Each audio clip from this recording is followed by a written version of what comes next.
ሰላም ጤና ይስጥልኝ። የእንግሊዘኛን ቃላት በብዛት ለማወቅ የመረዳት ችሎታችሁን ለማስፋት ትፈልጋላችሁ? አዎን ከሆነ መልሳችሁ ዋናውና ምርጥን መንገድ ላሳያችሁ።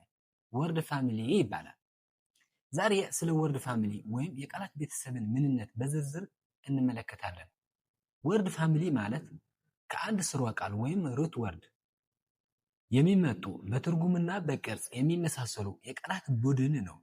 እነዚህ ቃላት የሚፈጥሩትን በስርወ ቃል ላይ ቅጥያዎችን ወይም ፕሬፊክስ፣ ሳፊክስ ወይም ግራማቲካል ኢንዲንግስ በመጨመር ነው።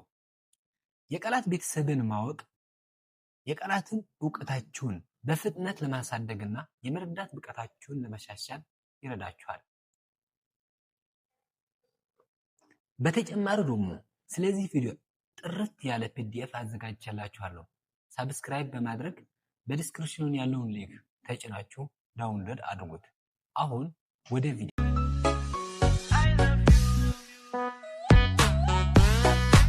ወርድ ፋሚሊ የቃላት ቤተሰብ። ወርድ ፋሚሊ ወይም የቃላት ቤተሰብ ማለት ከአንድ ስርወ ቃል ወይም ሩት ወርድ የወጡ በትርጉምና በቅርጽ የሚቀራረቡ ወይም የሚመሳሰሉ ቃላትን የሚያጠቃልል ነው። እነዚህ ቃላት በመጨመር ደግሞ ይፈጠራል። 1 ፕሬፊክስ ወይም ቅድመ ቅጥያን በመጨመር 2 ሳፊክስ ድህረ ቅጥያን በመጨመር 3 ግራማቲካል ኢንዲንግስ ወይም የሰዋስው ዝርዝር በመጨመር ይፈጠራል። ወይም ወርድ ፋሚሊ የምንለው በዚህ መንገድ ይፈጠራል ማለት ነው። የቃላት ቤተሰብ የምንለው ማለት ነው። ወርድ ፋሚሊ የቃላት ቤተሰብን ማወቅ ማለት የምታውቋቸውን የቃላት ብዛት የመረዳት ችሎታችሁን ለማሳደግ የሚጠቅም ዋነኛው መንገድ ነው። ምክንያቱም ሩት ወርዱ ወይም ስርወ ቃሉ ካወቃችሁት የተቀሩትን ከሱ ተዛማጅ የሆኑ ቃላትን ለማወቅ አዳጋች አይሆንም። በቃ አንድ ሩት ወርድ ካወቅን ሌላ ሪላቲቭ ወይም ፋሚሊ ወርድ የሆኑ ለማወቅ ቀላል ይሆንብናል ማለት ነው። መልካም። how a word family is built የቃላት ቤተሰብ እንዴት ይፈጠራል የሚለው ደግሞ እናይ።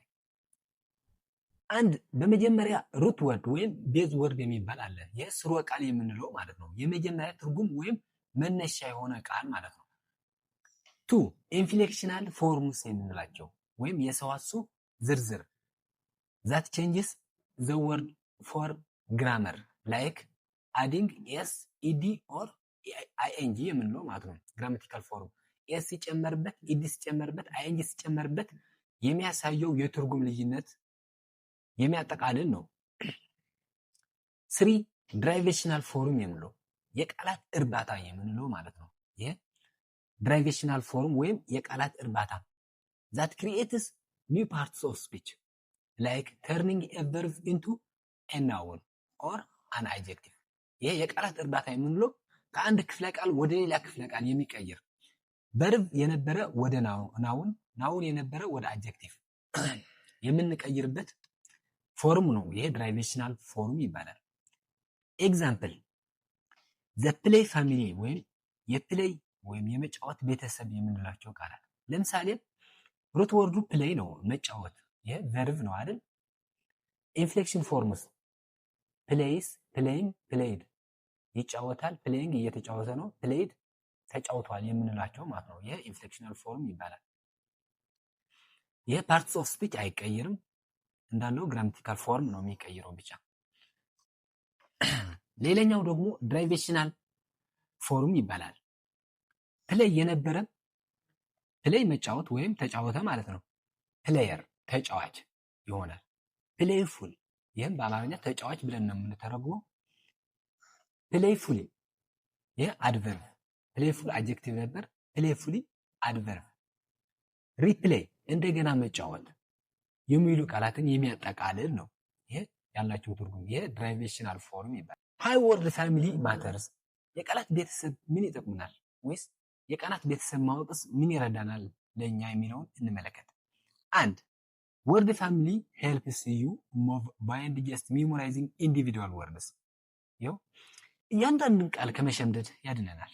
አንድ ቃል ከያዝክ በቃ የተቀሩትን ቃል ከሱ ተዛማጅ ስለሆኑ በቀላሉ መረዳትና ማወቅ ትችላለህ ማለት ነው።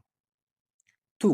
ኢምፕሮቭ ሪዲንግ ፍሉዌንሲ የማንበብ ፍጥነታችን ያሻሽላል ወይም ያሳድግልናል። የቃላት ቤተሰብን ማወቅ ማለት ነው።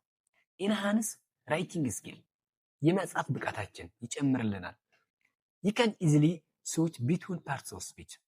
example changing he acted well በደንብ ሰራ የሚለው to his action was good ስራው ጥሩ ነበር ወደሚለው መቀየር ወይም ቼንጅ ማድረግ እንችላለን ወይም ያስችለናል ማለት ነው። 4. decode new vocabulary አዲስ ቃል ለመረዳት ወይም ለመፍታት። example if you know the structure or the word structure you can easily understand restructure, structural and unstructured. structure የሚለውን ቃል ካወቅ በቃ የተቀሩት ሌሎች ለማወቅ ቀላል። you can easily understand restructure እንደገና ማለት እንደገና ማለት ነው። restructure structure መዋቅር ነው አይደል?